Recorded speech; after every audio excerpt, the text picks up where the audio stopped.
एक दिन वैज्ञानिक को एक महिला की लाश मिली और वो भी गर्भवती। उसने बिना समय गंवाए महिला के सिर से दिमाग निकाल लिया और बच्चे के दिमाग को महिला के सिर में डाल दिया। एक जोरदार बिजली की शॉक के बाद महिला ने धीरे धीरे आंखें खोली। वैज्ञानिक ने उसे बेथ नाम दिया, लेकिन उसका मानसिक स्तर लगभग शून्य था। वह दुनिया को लेकर बहुत जिज्ञासु थी। जब भी वह खाना खाती, वैज्ञानिक उसे हंसाने के लिए बुलबुले उड़ाता और उसके लिए खास तौर पर एक नाचता हुआ खिलौना बतख लाया।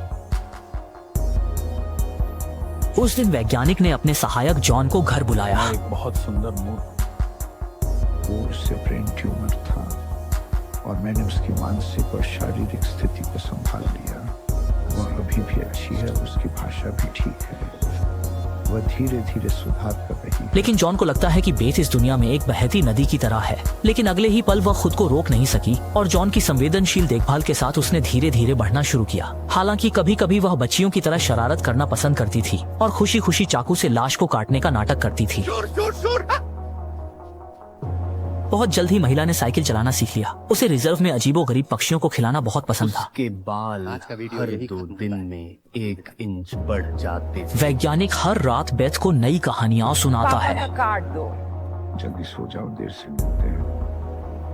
एक साल बाद बेला बाहरी दुनिया को देखने के लिए बेकरार हो गई, पर उसकी दादी चाहती थी कि वो घर पर ही रहे। इसीलिए बेला ने चिल्लाना और गुस्सा करना शुरू कर दिया। दादी ने थक हार के उसे बाहर देखने के लिए ले जाने का फैसला किया, लेकिन बस कार में बैठकर बाहर का नजारा देख सकते थे। इस दौरान बेला को सड़क के किनारे आइसक्रीम खाने का मन किया, लेकिन दादी ने कोई जवाब नहीं दिया और फिर बेला दोबारा परेशान हो गई।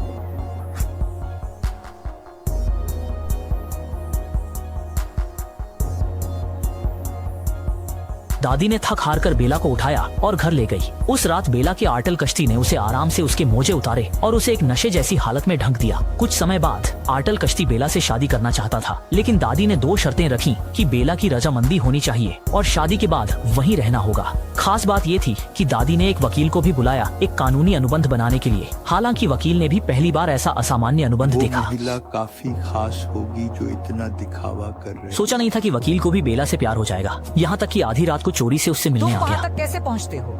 मुझसे नहीं वकील ने बेला को बढ़िया फ्रेंच डिनर खिलाया और उसे शराब पीना भी सिखाया। इसके बाद बेला ने एक नया संसार देखा। वकील उसे हर तरह के उच्च सामाजिक मौकों पर ले गया, लेकिन जल्दी ही बेला ने महसूस किया कि वो वहाँ फिट नहीं होती। क्या शब्दों है, तुम वापस टेबल पर जाओ और इन 3 वाक्यांशों का इस्तेमाल कर सकते हो। कितना अद्भुत, खुशी हुई और पेस्ट्री को इतना कुरकुरा कैसे बनाते। वकील ने बेला से कहा कि उसे उसकी बात सुननी होगी, लेकिन समझ नहीं आया कि काका एक बड़ी मुंह वाली महिला है। इसने वकील को और कंफ्यूज कर दिया और अचानक बेला ने एक आदमी को एक मीठा चुंबन दे दिया। वकील उस समय हक्का बक्का रह गया। उसे समझ नहीं आया कि बेला वाकई भोली है या चालबाज, और अगली सेकंड ही वो महिला शराब पीकर धूत हो गई।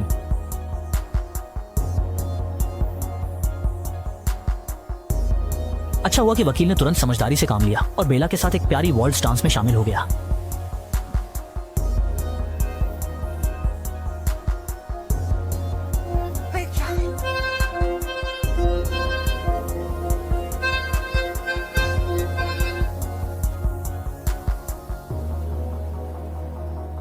मध्यांतर के दौरान एक गंजे आदमी ने बार बार बेला को आकर्षित करने की कोशिश मैंने की। तुमसे मेरी नकल करने के लिए नहीं कहा।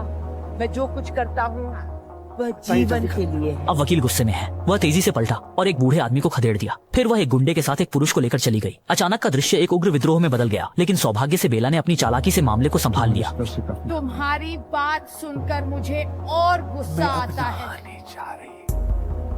लेकिन और भी पागलपन ये है कि थोड़ी देर बाद वकील ने बेला को एक नौका पर बांध दिया और उसकी आंखों के सामने गहरे नीले समुद्र का सामना करना पड़ा। बेला ने इससे पहले ऐसी शांति और खुशी का अनुभव कभी नहीं किया था। 3 दिन और रातों के बाद बेला समुद्री जीवन में ढल गई। वकील ने उसके लिए एक शानदार स्वीट का इंतजाम किया। जल्द ही नौका मंजिल तक पहुंच गई, जहां यातायात उन्नत था, लेकिन समृद्धि के पीछे एक गहरी दुखद कहानी थी जिसमें कई गरीब और भूखे लोग शामिल थे।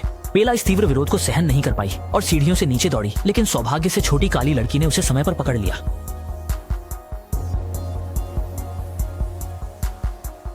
लेकिन नौका के लौटने से पहले बेला ने एक बड़ा साहसिक फैसला मुझे लिया। बाहर जाना होगा। मुझे ये पैसा होटल के गरीबों को देना होगा।